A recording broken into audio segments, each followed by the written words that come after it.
Vamos a empezar en esta ocasión con los vectores. Definición de vector. La flecha cuyo punto inicial es A este punto inicial también se le conoce como origen, es A. Y su punto final, que también se le conoce como extremo, es B o la flechita. Lo que es cabal la flechita se conoce como segmento dirigido. De A a B es un segmento. Entonces esta flecha es un vector donde hay un punto inicial o llamado origen y un punto final o llamado extremo. Tenemos acá origen, extremo.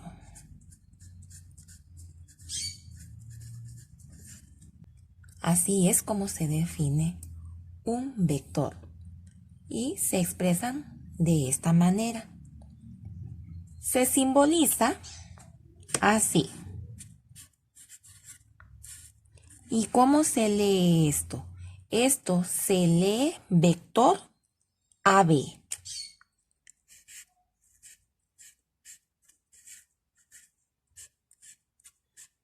Es decir, que para el caso acá de este ejemplo, tenemos un vector AB, aunque también se pueden usar otras letras, pero debemos de fijarnos que de primero va a ir el origen y después va a ir la letra del extremo. Es decir, primero la del punto inicial y luego la del punto final. Pero en sí, ¿qué es un vector? El conjunto de segmentos dirigidos que poseen la misma longitud, tenemos aquí ya, dirección o también conocido como inclinación y sentido, es decir, hacia dónde apunta la flecha. Acá tenemos tres elementos básicos en los vectores. La longitud, también llamada magnitud, la dirección, que es la inclinación en grados, y el sentido, que es hacia dónde apunta la flecha. Dijimos anteriormente que los vectores se expresan con letras mayúsculas, pero también se pueden expresar con letras minúsculas. Por ejemplo, acá. Bien podemos decir que este vector es AB, pero también podemos decir que es un vector U. Y observamos que esa U es minúscula. Puede ser usada cualquier letra, ya sea mayúscula o minúscula. Allá era vector AB, aquí es vector U y nos referimos a lo mismo. Como hemos dicho anteriormente, el vector se caracteriza por tener magnitud, dirección y sentido. Vamos a empezar profundizando con lo que es la magnitud, ya que con esto estamos entendiendo que un vector se mide. Entonces, la magnitud también se llama norma o longitud. Cuando decimos, por ejemplo, cuánto mide el borde de un pizarrón. Cuando decimos también cuánto mide el lado de un triángulo. Eso es magnitud, norma o longitud, que generalmente lo simbolizamos por una X. Decimos encuentra el valor de X. Entonces, la magnitud, norma o longitud son todas las propiedades que se pueden medir. Para cada magnitud se define una unidad y su medida será dada por un número y dicha unidad. Vamos a ver aquí como ejemplos magnitudes que se utilizan en la vida cotidiana. Tenemos longitudes, que es lo que vamos a ver en vectores. Tenemos tiempo, masa y temperatura, que son otras magnitudes que no las vamos a ver en vectores, pero como ejemplo lo vamos a tomar para entender cómo es esto. Aquí para la longitud el símbolo es una X. Como decimos, encuentre X, es porque no sabe qué longitud o qué medida tiene un lado o un segmento. Entonces, ¿cuál es la unidad de medida que usamos? Es el metro. Luego, para el tiempo, magnitud tiempo, ¿qué símbolo es? Es T. ¿Y qué unidad de medida es? Segundos. Para la magnitud masa, ¿qué símbolo es? M. ¿Y qué unidad de medida usamos? Son gramos. Para la magnitud temperatura, ¿qué símbolo es? T. ¿Y qué unidad utilizamos? Grados centígrados. Estos son ejemplos de magnitudes. Algo que se pueda medir. En estos casos, las magnitudes son escalares únicamente, ya que tenemos un número y su unidad de medida. Es decir, cuando decimos, por ejemplo, 30 grados centígrados, ¿qué es eso? Es temperatura. Tenemos acá una magnitud escalar. También cuando decimos en cuanto a longitud, decimos 50 metros, un ejemplo. Esto es magnitud escalar. Pero aquí vamos a ver la magnitud vectorial. Entonces, hablando ya de las magnitudes vectoriales, que además del número y la unidad, como se veía en el ejemplo anterior, acá en las magnitudes vectoriales también necesitamos dirección y sentido. Tenemos aquí estos tres ejemplos. Tenemos tres vectores. Vamos a tomar como unidad de medida, en estos casos, los cuadritos. Tenemos aquí el vector A, el vector B y el vector C. Vamos a determinar su magnitud. Antes de nada, vamos a dejar claro que la magnitud de los vectores se simboliza por dos barras verticales, parecidas a cuando calculamos el valor absoluto de un número. Entonces aquí decimos, para el vector A, su magnitud va a ser igual a ¿cuánto? Tenemos aquí 1, 2, 3, 4, 5. Lo vamos a tomar aquí como unidad de medida metros. 5 metros. Como nos damos cuenta, ocupamos las magnitudes escalares. Pues veamos el siguiente. La magnitud del vector B. ¿Vemos? ¿A cuánto es igual? Contemos. 1, 2, 3, 4, 5, 6, 7 metros. Cada cuadro es un metro. Y para este caso tenemos la magnitud del vector C igual a 3 metros. Vamos a encontrar ahora la magnitud de un vector ya ubicado en el plano cartesiano. Tenemos aquí el vector A con 3 en X y 4 en Y. 3 en X, 4 en Y. Es decir, que este va a ser el extremo, el segmento que parte desde el origen. Por ser así este caso. Aquí tenemos ya ubicado el segmento en el plano cartesiano. Vamos a descubrir cuánto mide o cuál es la longitud o norma de este vector, que tiene como punto 3,4. Para eso vamos a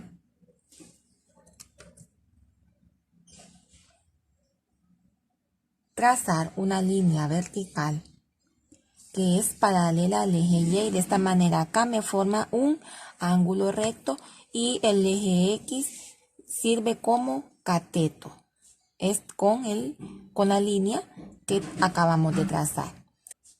Este es el vector A. Esta es la longitud que vamos a buscar. A este lado o este cateto se le denomina componente Y del vector A. Componente Y del vector A. Y a este se le llama componente X también del vector A. Y estos dos ya los tenemos. Ya los tenemos. ¿A cuánto es igual el componente Y del vector A? Esto es igual a 4. Y. ¿A cuánto es igual el componente X del vector A? Esto es igual a 3. X. Ya teniendo claro esto, para encontrar el vector, vemos acá que es la hipotenusa del triángulo. Entonces, ¿qué es lo que vamos a aplicar? Vamos a aplicar teorema de Pitágoras. Quiere decir que ya aplicando el teorema de Pitágoras nos queda de la siguiente manera.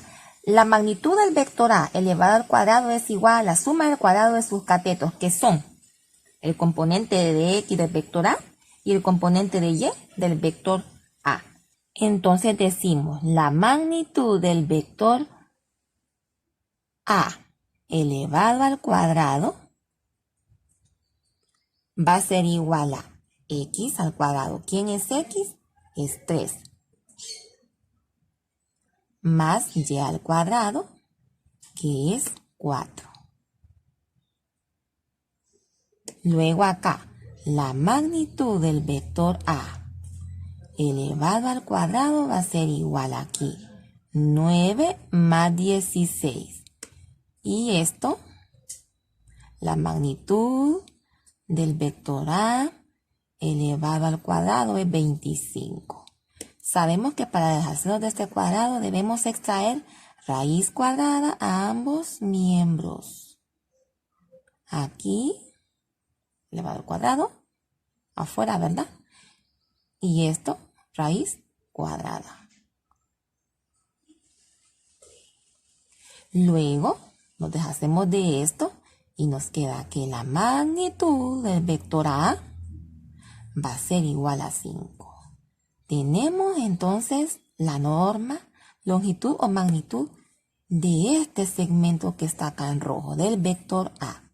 Esto es igual a, ¿qué hemos usado nosotros? No hemos usado una unidad de medida, lo podemos tomar como metros y metros. Cada cuadro tomado como un metro. Entonces ahí tenemos cómo determinar magnitudes de un vector ubicado en el plano cartesiano. Otra cosa que vamos a dejar clara es que un vector también puede ser unitario. Acá el vector es igual a 5, pero puede pasar casos en que el vector sea igual a 1, que 1 sea su longitud. A este tipo de vectores se le llaman unitarios.